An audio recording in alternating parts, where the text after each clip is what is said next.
right, here we are, third episode of Talks with the Bear. Super excited today. My boy Justin Hutchinson, 368. Just highlighting the talent in Baton Rouge.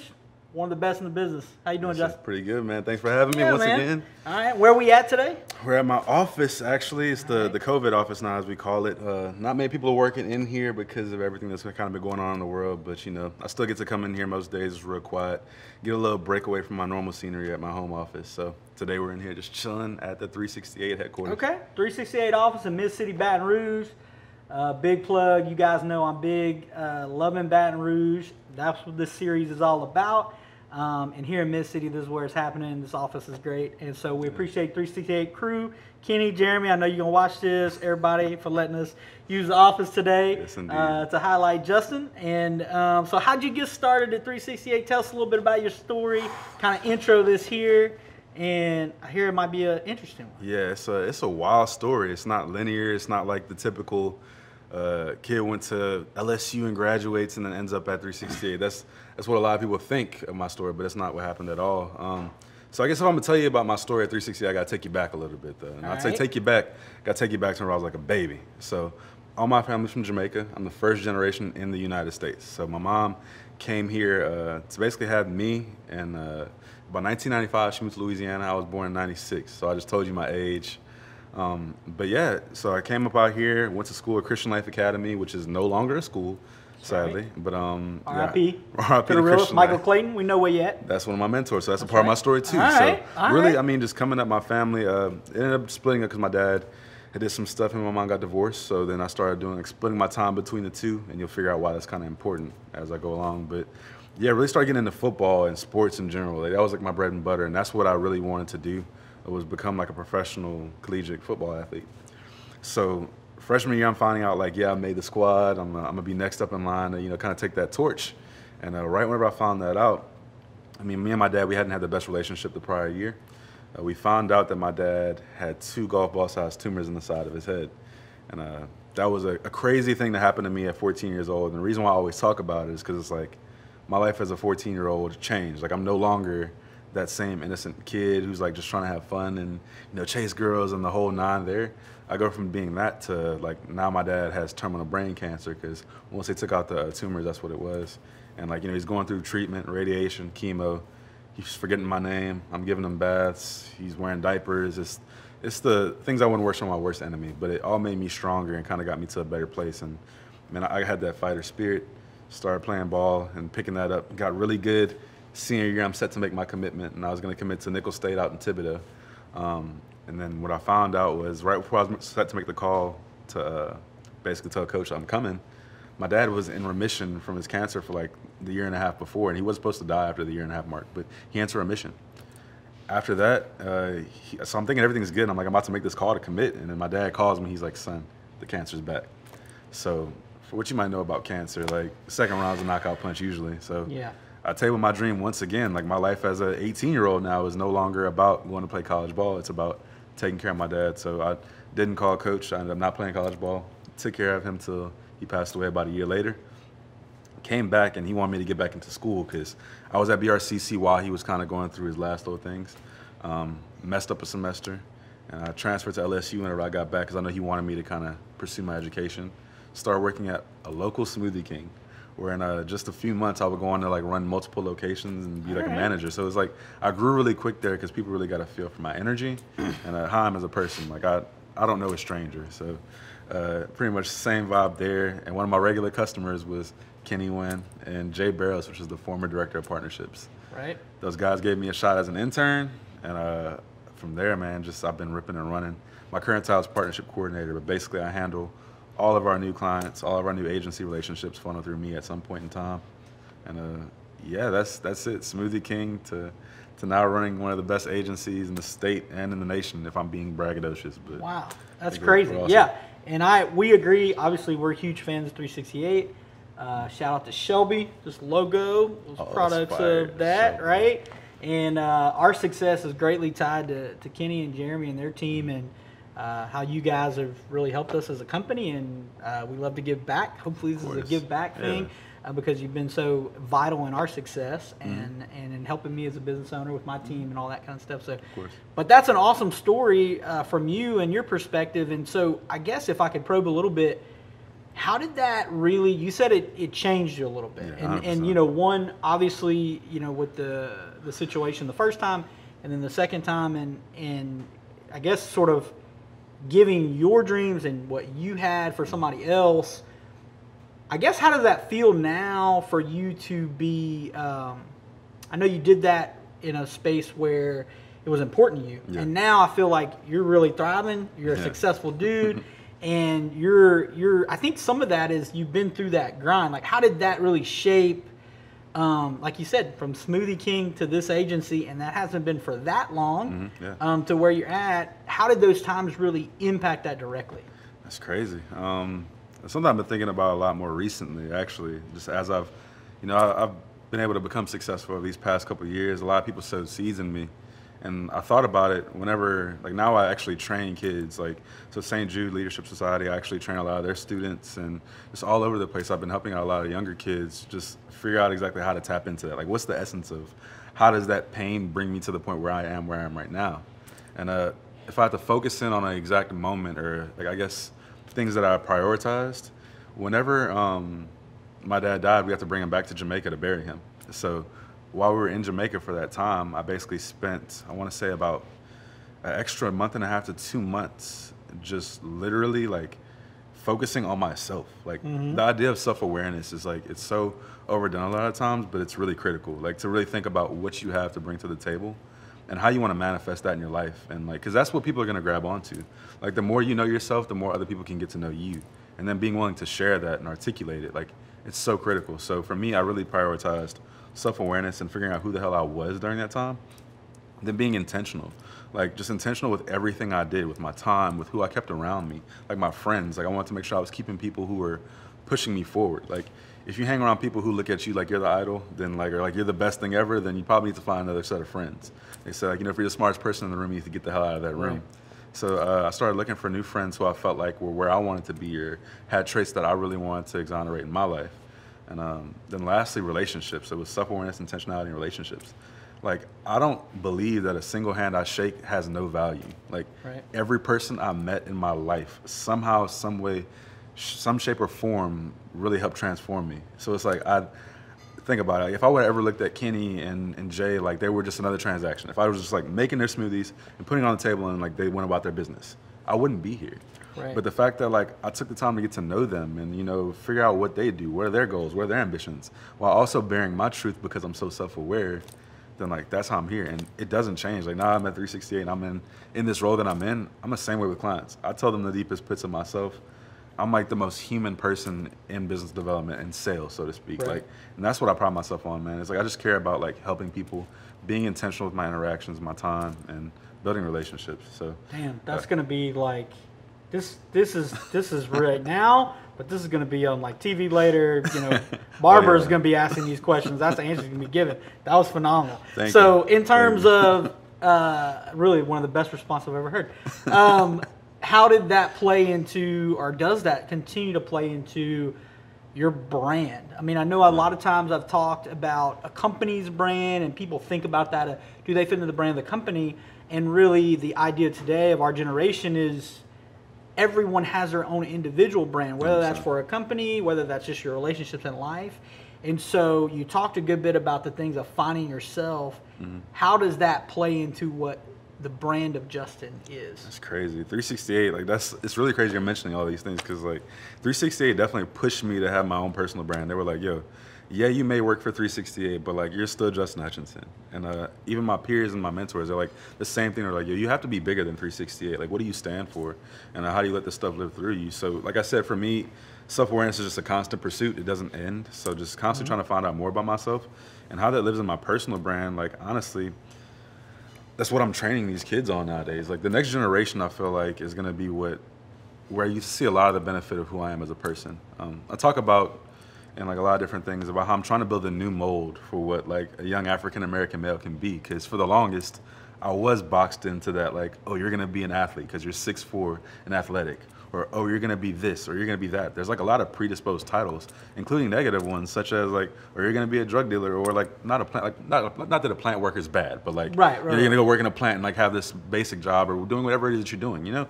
And like, there's nothing wrong with any of these professions, but I mean, there's even negative ones that have been associated with like being a young black man in America.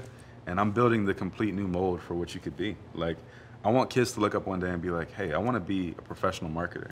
I want to build this. So I guess my personal brand is like me literally just walking in this world and showing that there's another path. There's something else you can do. You don't have to be anything that somebody tells you you're going to be. Whether it be, you know, a doctor, a plant worker, an athlete, a chef, whatever the hell you've been told you have to be, you don't have to be that. As long as, like I say, you prioritize knowing yourself, what you want to get out of life, and then know that there's somebody along the way that you're going to shake hands with that can bring you value, and you could do whatever is set in front of you. So my personal, yeah. You've talked about it a couple times, and normally it's towards the end of the interview, but as we talked about, we sort of weave these conversational pieces, and you mentioned mentors a couple times, and you being a mentor, and I think that's awesome, really. Yeah. I try to help because so many other business owners have mentored me. I try to help other business owners wherever they are in their journey and be a mentor to anyone. I think that's awesome that you're being a mentor kind of the next generation in something as bold as not your entire race, but a race, a characterization of what people who look like me feel like. Yeah. And that's something that really just awesome to hear you say. And so in the fact of you doing that, like, has there been, we joked earlier about Michael Clayton, is there been people past, current, still today in the community, you know, and I know the influence that Kenny and Gus and those guys have had on you, but other people that have really been a mentor and like kind of crafted that for you, and most of the time when we get that help, that's why we want to give back. So who has that been in your life? This is the perfect time. I got to shout out these folks right here. There's two folks I want to shout out who actually it comes before here. They don't even know that they really had, maybe three folks I can mention right now that really had, they're not current mentors in the fact that I don't talk to them every day right now. Right. But they really sowed a first seed in me. One of which was Ian Dallimore from Lamar. He's actually so crazy. The guy would come into Smoothie King once again and he gave me a book. Like, it was like just as simple as a book. But like, it was Tribal Leadership, I'll never forget it. He told me to read it and get back to him on it. And I was like, wow, like somebody gave me a book because they saw me doing something outside of that. Another being Ben Jeffers. He's really, really big in the political scene out here. But I haven't found a way to connect with him. If he sees this somehow, like, please connect him with me. Like, Ben, I need that connection. Anybody who knows Ben? Ben Jeffers, if you could hit him up, give me his phone number, whatever it may be. Like, I need to talk to him. We're going to find him. We're going to tag him. I don't know if this is going to work, but we're going to do something. I've been trying to find him. All right. He would come in all the time, and he ordered this really specific smoothie. It was a lean one vanilla, add butter, pecan, and cinnamon. I'll never forget the smoothie. Listen to this That's dude. How serious it is. Listen to this dude, man. The dude would literally come into Smoothie King and, like, get his smoothies for him and his wife, and, like, I remember one day he came in and tipped me a Giorgio Armani suit. He tipped me a suit and said one day I was going to need that suit. This man making the best smoothies in the world, y'all. I was putting some in them smoothies. He tipped me a suit that I was like, had a Saks Fifth hanger on. I was like, this guy, like, it was because it couldn't fit him anymore. But like, just to sow that initial seed. People who saw stuff in me from an early phase. So like, I have to thank a couple of those folks for doing that. Awesome. And hopefully one day I connect with them. But beyond that, now, like, my mentors who I interface with regularly, Anthony Kimball, like, he's right down the road over there. He's behind back the block, so to speak. He's been an amazing mentor to me, just like a friend. I look up to him as an example of like what a businessman is out here in Baton Rouge. He's really trying to make a difference and beyond that. And then Ross Pirelli, another guy who I really love talking to. He's just such a good family guy on one side of it, and he's been through a lot of stuff, but constantly persevered as like an entrepreneur. But beyond Kenny and Jeremy and them too, I think probably the biggest influences in my life as mentors, and I call them personal sisters, is Shireen Dawood and Raina Valla. Like, those are two of my best friends, but they've poured into me as two young black women who I look up to more than anything. They're like goddesses in my eyes, but they really tried to impart into me what a black man should be, and beyond a black man, just like what an entrepreneur should be. They have that spirit, and yeah, those two ladies, they're just phenomenal. Power Pump Girls, if y'all haven't checked them out yet, I gotta shout them out too. But those women, we'll tag them too. We'll tag everybody up in this video. We're talking about a lot of folks. That's right. Yeah, that's right. Them two, they're amazing, and they really helped me out a lot. But that's awesome. I mean, this is what this is really about for anybody who is watching this. If you got something in Baton Rouge and you think you're talented, hit me up. You can see us on our website, bearps.com.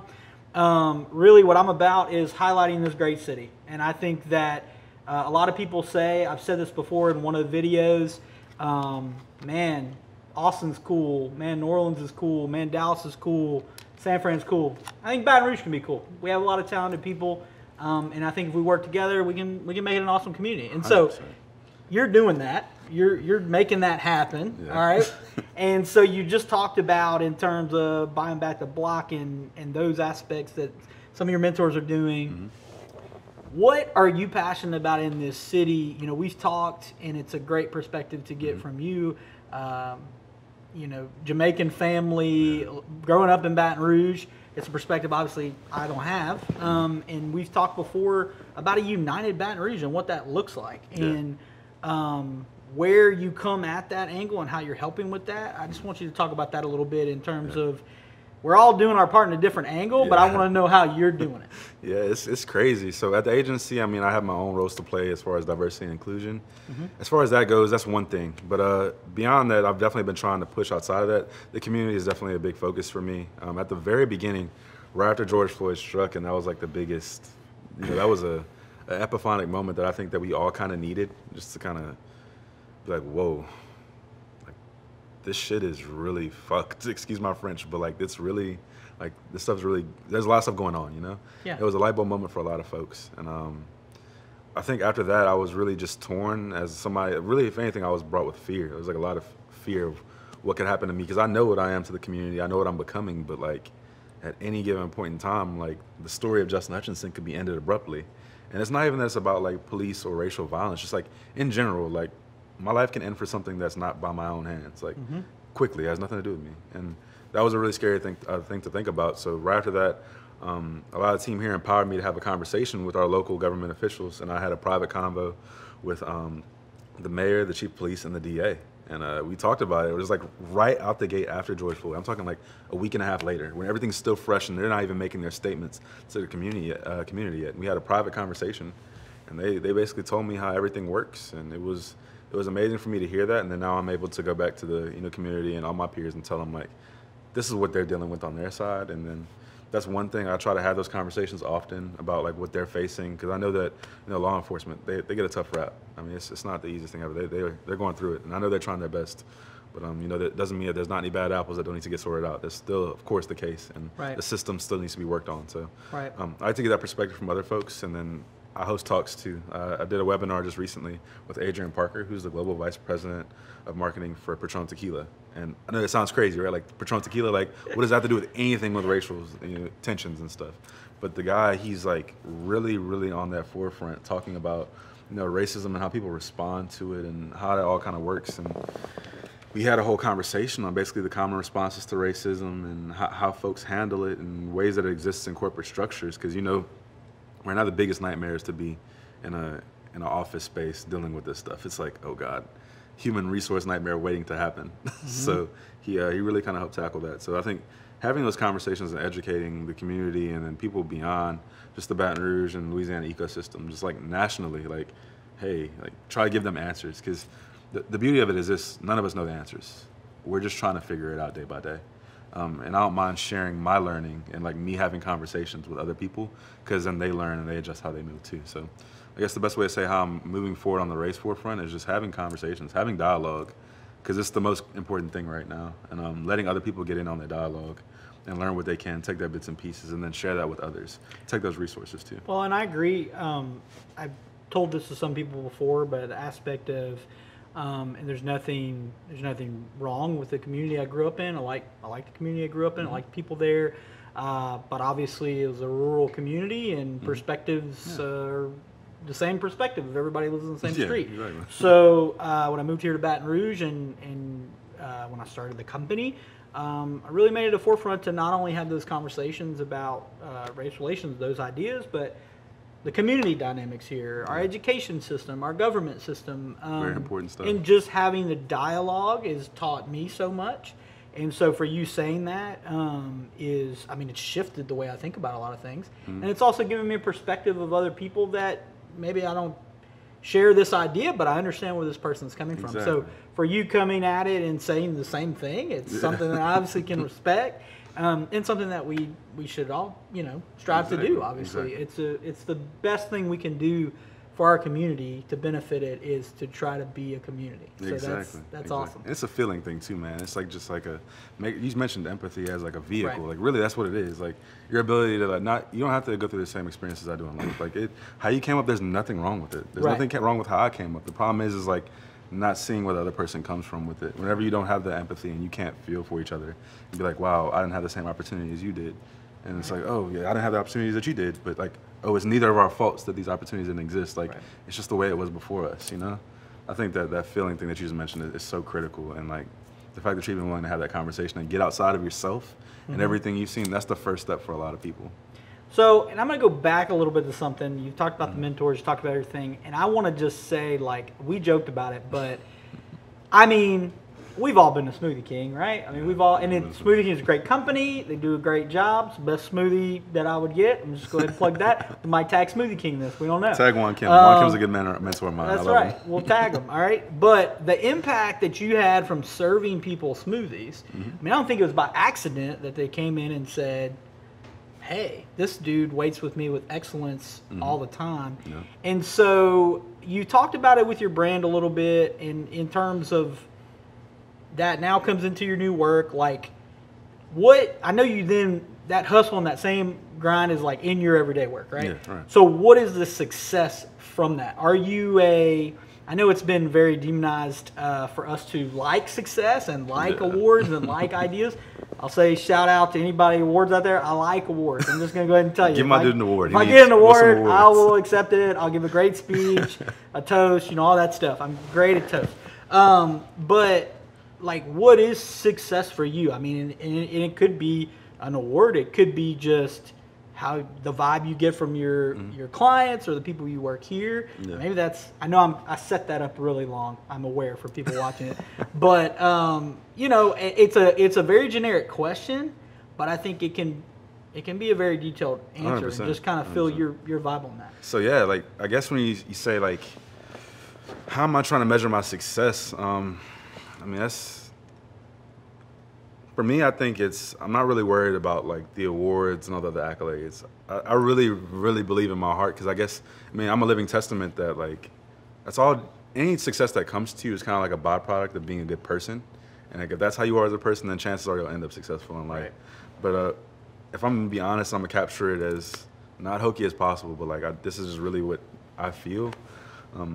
I live every day more worried about my eulogy than my resume, meaning that I don't care what accolades I get. I care more about like the lives that I touch and like what people will have to say about me after I'm gone, because that's going to go much farther than Justin Hutchinson, Ad Color Rising Star honoree, or whatever other award I get recognized for. Like, that's irrelevant.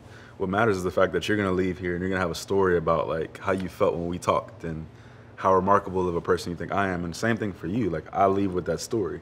Mm-hmm. That's more valuable. And like in my career success, like that's what every client gets from me is like, wow, like forget what he's doing for me in business, man. Like that's a remarkable person, and they'll have something great to say. So if you're asking me how I'm measuring my success, I think I measure it more by my eulogy than my resume. All that stuff is great, and like I said, it's a byproduct of doing great work and being a good person. I know it'll come, but it's not my motivator. My motivator is just to positively impact every person I come in contact with for the better. That's a great line. And it's really, we didn't plan this before. We're saying a lot of the same things that we both think.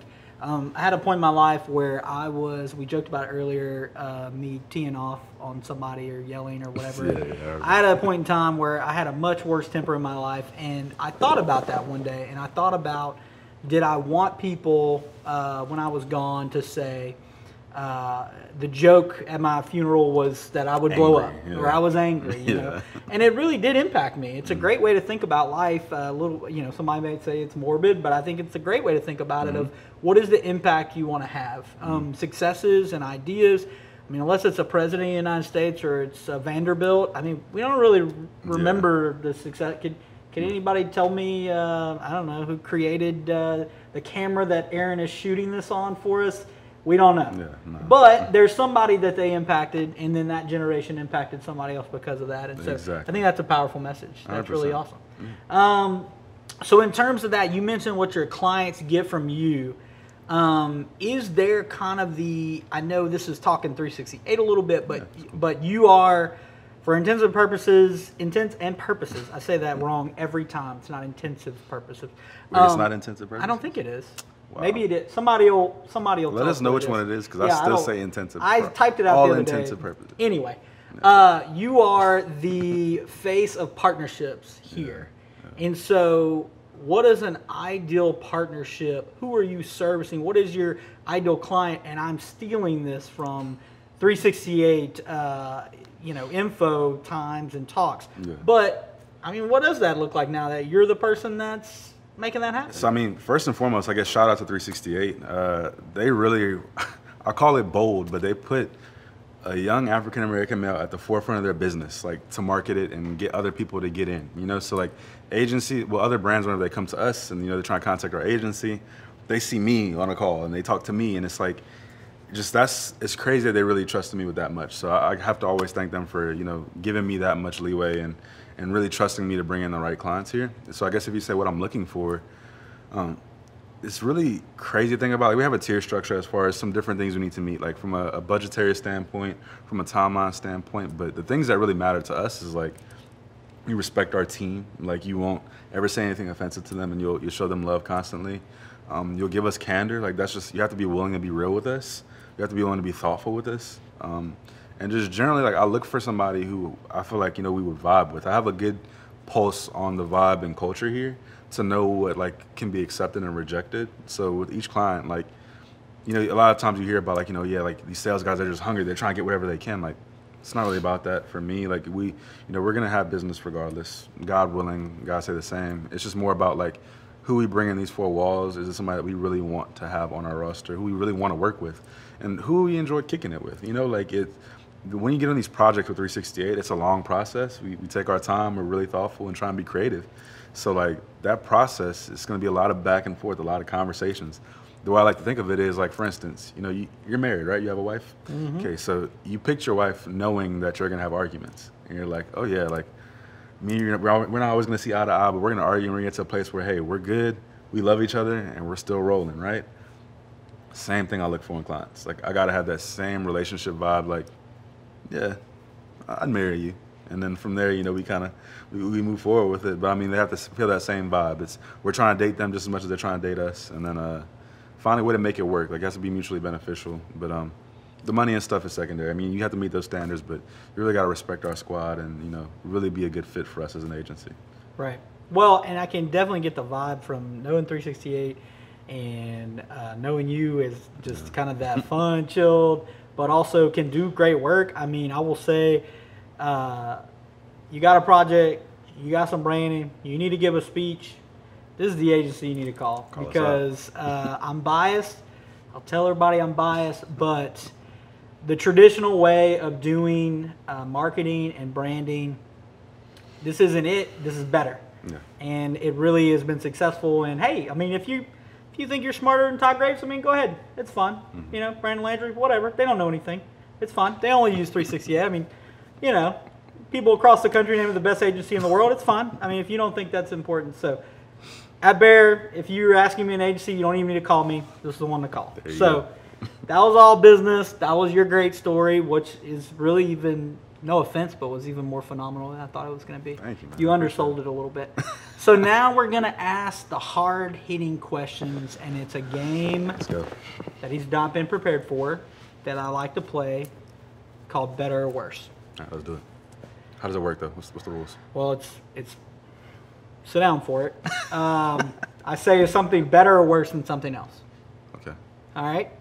So we talked about him earlier. Baton Rouge finest, Lil Boosie. Lil Boosie, okay. Better or worse, not as a person, no offense to either one, music-wise, than Lil Wayne? Oh, definitely worse. Come on. Lil Wayne is like, yeah, come on. Like, that's GOAT level. Like, because Lil Wayne's birthed some of the best that you've ever seen. Like, technically, Lil Wayne birthed Drake in a way. It's like Lil Boosie birthed Webby, or maybe the other way around. But I'm going to go ahead and tell you right now, if you're watching this, Boosie, I completely disagree. All right? Just gonna go ahead. I still No got offense, love for Boosie. no offense, Mr. Wayne. No. You've said your piece. Don't come back now. Don't come crawling now. Boosie. I'm sorry, All Boosie. right. You're If still we 225's we finest. wilding it out, 225's finest. We already know what we playing on the sound box So at Bear. technically, All right. Boosie's 225, Lil Wayne's 504. So you gotta, I'm aware, But but you we don't should- think I knew the See, artist? this is rigged. He's definitely trying to get questions me. about? Now, if Boosie or Lil Wayne pull up to my house, that's on them. That's we'll on them. obviously have a different answer. It's fine. If you see little Boosie at the Wiener Schnitzel, I'm you gonna have to say run. something I'm gonna have to different. run. I'm gonna have to run. All right. So, is a new fit better or worse than a fresh fade? Ooh, that's hard right there. Hard hitting questions. That is hard because I don't know. I'm really into my Nightline. threads.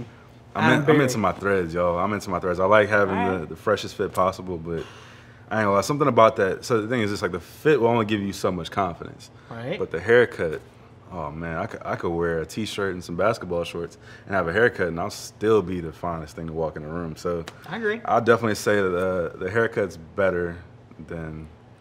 You want to give them? You want to give a plug right now? Oh, definitely. You won't watch this probably, but someone will, and they'll go get a haircut. You gotta go check out Bell's Barbershop. That's my boy Marlon. You gotta hit him up.